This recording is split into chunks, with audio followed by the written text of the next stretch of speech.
Hey, what's up, guys? Dave here. Are we all still upset about the AUG nerf? Well, fear not. We have some of that sweet, sweet content to distract you from your woes. Just kidding. We know no one's upset about the AUG. Today we're going to be talking about the types of people you'll meet in CSGO and how to deal with them.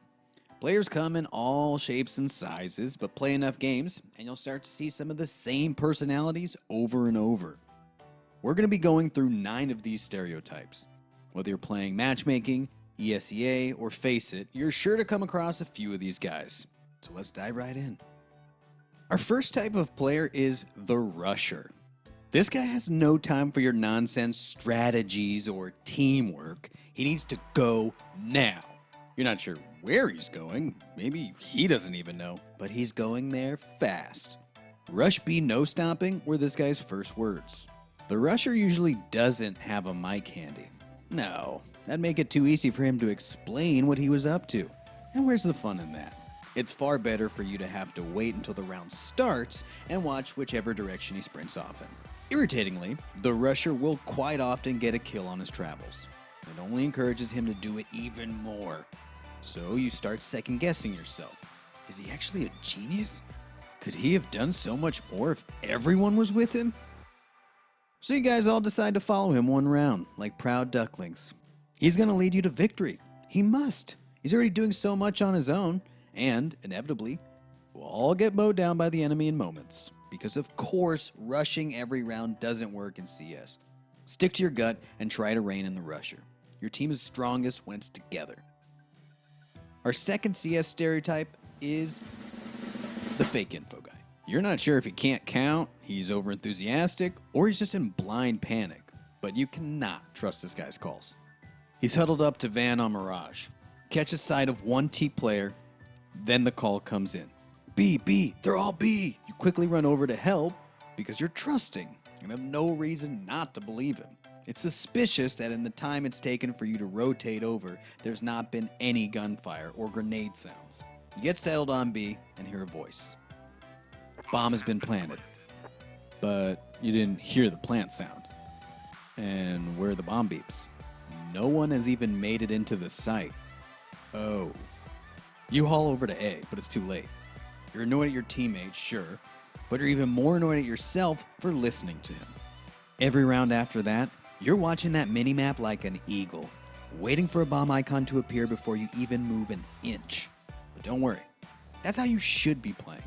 Your teammates' premature cries for help are completely ignored at this time. And do you feel guilty? Absolutely not. Our third type of player is the talker. Now, of course, everyone should have a microphone if they're playing CSGO. Communication is essential. It's the building block of teamwork. Just maybe don't be using it all the time. Your teammates want to hear if you've seen or heard something in a round. And they want to hear if you have any strats or suggestions. What they don't want is your every waking thought of what you had for breakfast. These guys really don't mean any harm. They just don't have an off switch. Sometimes they're trying to be genuinely helpful by giving you info about what happened. But your teammates don't need to know exactly how many steps the enemy took and what shade of blue his jeans were. I mean, come on, man. Your communication is a skill that's just as important as something like your aim. I mean, it's a team game after all. You gotta talk. At the end of the day, we're all here to just have a good time, have some fun. Maybe keep your hilarious dad joke to the end of the round and not in the middle of this clutch. Okay? Next up, we have the Rager. Teach this guy some meditation because he needs to calm down. It doesn't matter if the game is going great and you're up a bunch of rounds, he still finds something to be angry about. Teammates, enemies, the game, his mouse. World is against this poor guy. Everyone is out to make him worse at CS. He missed a shot? That's the game's fault. He whiffed a spray. His mouse must be breaking.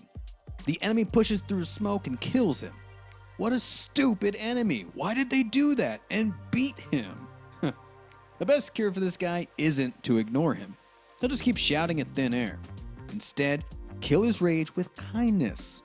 It's hard to be angry at someone when they're being really positive towards you. Sometimes, a gentle word of encouragement is all it takes to turn a person's whole attitude around. And if that doesn't work, there's always the mute key. The fifth type of player we're going to look at, and my personal favorite, is the they're cheating guy. You've never seen so many cheaters in your life until you play with this guy. It's weird that everyone on the enemy's team is cheating all the time with this guy around. And you thought they were just hitting their shots, but nope, this guy knows. Now, statistically, there's about a 1 in 10 chance that a player is cheating in CSGO. That's pretty high, but it doesn't mean that there's definitely a cheater in every game. Unless you ask this guy, of course. All it takes is one crisp headshot or one smooth peek. His mic lights up with obscenities, and suddenly every enemy kill is suspicious. It's just like communication no longer exists. Sound cues don't exist, prediction doesn't exist. Every kill is because of filthy cheaters. What's that saying? Anyone worse than me sucks, and anyone better than me is cheating. But you know what? Sometimes people are just having a really good game. Our sixth stereotype is the Smurf.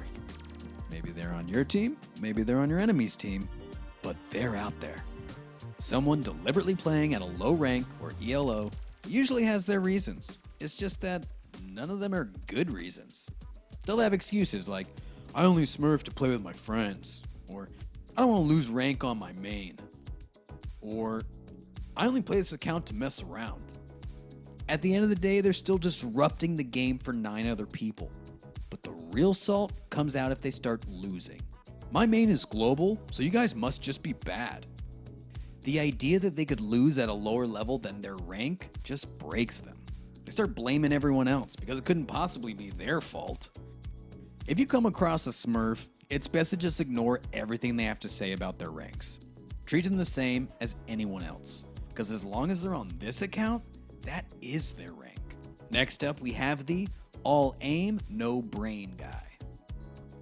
This guy has lost count of how many shooters he's played. His hand is stuck in a claw grip for all eternity. His mouse is an extension of his arm. Basically, he's really good at clicking on heads, is what we're trying to say. You could drop this guy in a DM server, and he'd be vote kicked for cheating before you could say false positive. But CS is a game of more than just aim. So unfortunately, while our hero was honing that fine-tuned muscle memory, he was ignoring how you actually play CS. Plant the bomb? Never heard of it. Buy grenades? But grenades don't fire bullets. Our aim star could wander blindly into the middle of a bomb site, get caught off guard, start getting shot at, and still come out on top. But the fairy tale can't last forever. Eventually, he'll climb high enough that his enemies are just as good at shooting as he is. But they learned how to play CS, and you should too. His hotshot aim can help him when he's being smoked, flashed, and double peeked all at once by better players. As Qui-Gon said, there's always a bigger fish. The eighth type of player we're going to see is the GG guy. We've all had it one time or another. Your team lost a pistol round, and before round 2 even starts, his mic pops up. Well, GG guys. Best case is they're kidding and think it's funny. Because hey, who would think a game was over after only 1 round? But worst case is they're not kidding. They've gotten tilted after losing the pistol round. Now, the pistol round is important, sure, but it's not the end of the game. It's especially silly to get tilted about this in today's CSGO climate. In days gone by, losing the pistol round was pretty much a guaranteed 0-3 start for your team. But nowadays, you've still got a good chance of stealing a round right back by forcing up. Or, thanks to the round loss bonus, you can save and buy up in round 3. Easy peasy. So don't be the GG guy. It just leaves a bad taste in everybody's mouth, and the game is far from over. And finally, our last type of CS player is Captain Positivity. This guy is just the best. Right from the start, he's getting the team pumped and filling everyone with positive vibes.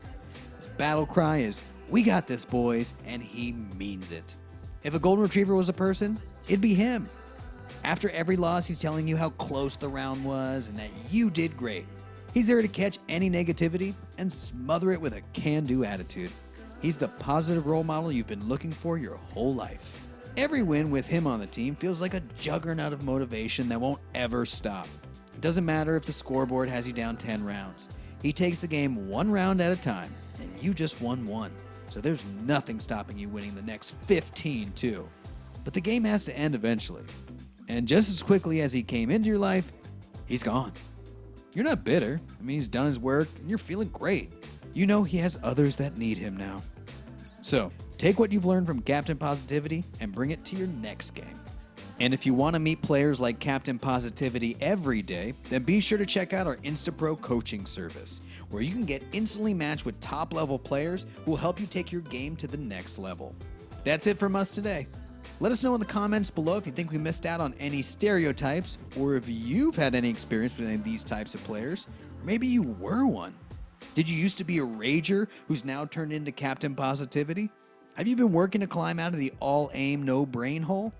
Let us know. I'll catch you on the next one. As always, thanks for watching.